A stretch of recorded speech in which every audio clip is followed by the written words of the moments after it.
Hi friends! Today I'm making another video on some of the news and updates that have come out in the last week in regards to 9.1.5. We have got an official patch day. So the 2nd of November is when 9.1.5 will be going live. Because it is a 9.1.5 patch, there isn't going to be any new raid or new dungeons added. There are going to be a lot of internal changes to how the actual game's played. We are also going to be seeing a lot to do with Legion and Timewalking and the Mage Tower.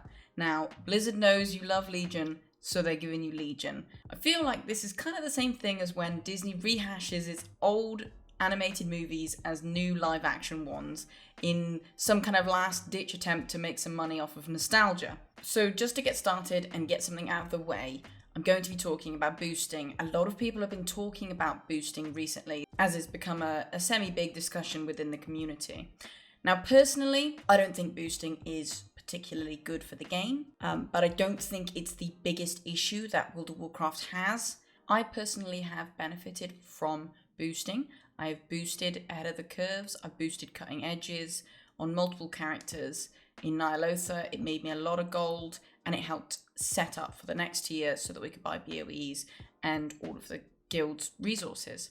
Yes, getting people the mount and the achievement cheapened other people's efforts to some extent, but in reality, I don't think this is that big of a issue. I think the main issue when it comes to boosting is PvP boosting. So somebody else getting a cutting edge doesn't really interfere with your experience that much when you play the game, whereas PvP boosting has a huge interact with the community and PvP as a whole. So you go into Arena at 1.8, you're looking to push to 2.1, and 1 in 5 games you're playing against a gladiator or a rank 1 player who is essentially dropping down and just going back up. And what they're doing is in direct conflict with what you want to do, which is play fair games and progress your way through your rating. Personally, I wouldn't have a problem if they just banned boosting.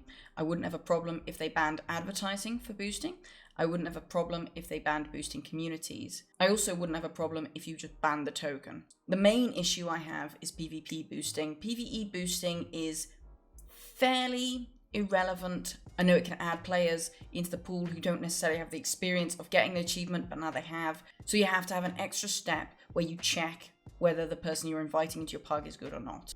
I just wanted to get that quickly out of the way because I know a lot of people have been talking about it. I just wanted to give my own opinions. I'd like to hear your guys' perspective, whether you've bought boosts, whether you've sold boosts, and what you think is the main issue with boosting and how it affects the community.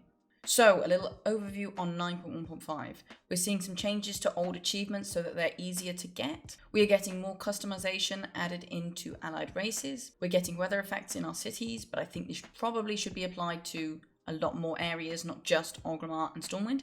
We are having the AoE cap removed, which is something that Mythic Plus players have wanted for a long time, which is great. We are having the ripcord pulled, which means players will be able to freely change between covenants. This is going to open up a lot of content for people who are looking to get different transmogs, different mounts, experience a different, potentially different play style with very little consequences in terms of time. We have new soul shapes to collect for the Night Fae players. We also have Covenant Energy being removed entirely, which is wonderful. We have our Redeemed Souls being easier to collect to catch up when you do switch Covenants. They're basically making quite a few changes to the mini games within the Covenants. We've also got Legion Timewalking, and we're also going to be seeing Legion Mythic Plus. And with this comes the Mage Tower. We've got a whole host of new Timewalking dungeons being added to the mix, and some of the less enjoyable ones being taken out of the mix. Now, I think they should have just kept them all in and let the players decide for themselves if they wanted to do those dungeons or not through some kind of checkbox system. I think freedom and flexibility is the way to go rather than these ones the players don't seem to like on the whole, let's get rid of them. There's been some changes to Mythic Plus affixes, so bolstering now has a time limit, necrotic now drops off quicker, and raging has had a slight nerf. We've also had nerfs to any legacy content that was quite challenging in the past, so that's great. And we have legacy loot rules coming into place for BFA. For anyone looking to farm those island expeditions like we did in BFA, we have now got solo queues, and the requirement to join the war fronts has been reduced from 15 to 5. It is easier to complete your Legion class mount quest now, and you can share your transmogs by linking them in the chat. We've had loads of quality of life changes, just little things here and there from all different expansions. Your shards will drop more often in Sanctum. Corthian armaments are now specific to that loot slot, and we've got the little Warlock Portal Insta macro item that we can now buy. You can also instantly level all of your alts to 40 renown, which is just a little bit of a quality of life change, and the Trial of Style has 6 new Lava Boot transmogs. We have new fast travels between the Raid and Venari and Perdition Hold. We've had quality of life changes to the Archivix Codex rep, so it should be much easier to farm on your alts and to get there on your mains. We've had quality of life changes to pet battling, and we've had quality of life changes to PvP gearing, so there won't be such harsh jumps between gear levels. They've added in interim steps. They've also increased the rate in which you earn honor and conquest, which is wonderful. We've also seen the introduction of a scrapper for our legendary items. This will restore Soul Ash and Soul Cinders, but I think it really should also restore the actual base pieces. Feel like you're getting gibbed with that one. We've seen improvements to Threads of Fate, and we can now level in Torghast as well, which is wonderful. We've also seen some changes to the UI of the group finder. They've also improved a lot of ways to report people, ignore people, basically block them out if they are dicks. This patch's main content focuses around Legion Mythic Plus and Legion Timewalking. So why aren't we seeing this available for longer? I think this would have been a wonderful opportunity for Blizzard to actually increase the amount of time that Timewalking is available, if not make it permanently available and rotate, so that the content they've made is actually doable for its players. I think you're going to have to wait something like 16 weeks if you miss this Mage Tower. Now, I've been prepping my characters so that I can get every single boss done. Fingers crossed I do it within that time, but if I don't, I'm pretty much screwed. We've got a few PvP changes. I was hoping to see more class changes and more PvP class changes, but there is a lot of stuff in this patch when you sit down and look at it. It might not feel like a lot, but there's a load of quality of life changes, lots of tweaking going on. This is stuff that you would have hoped would have gone live with Shadowlands, but it feels like they're on the back foot, they're catching up, and they're doing what needs to be done now rather than having done it earlier. I think all or most of these changes are in the right direction though, so I'm happy that some of the stuff is getting changed. I feel like a lot of these things should just have been hot fixes. You don't need to collect all of the shit that needs to be done and then give it to us in one big scoop.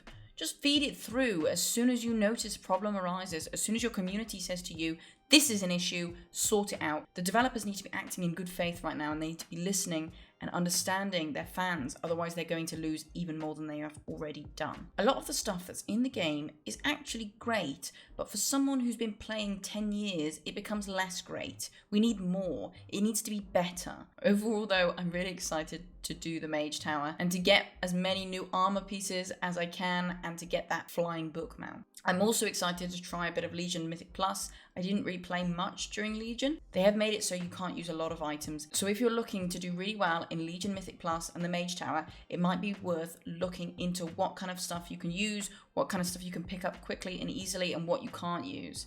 In other news, Blizzard has actually fired 20 of its employees and disciplined more than 20 others. It's really good seeing action actually being taken. I just hope the people that replace these guys understand what makes World of Warcraft successful and how to listen to their fan base.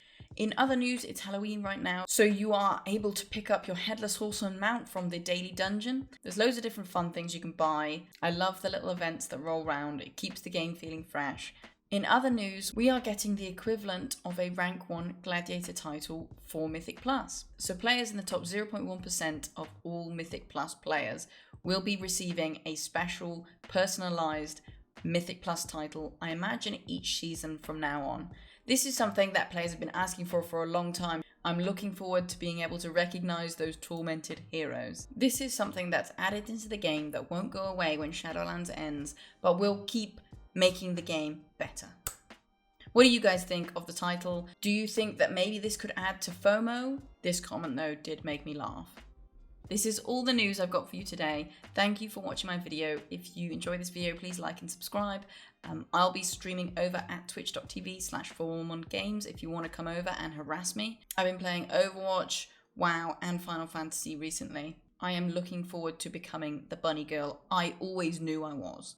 Thanks, take care guys.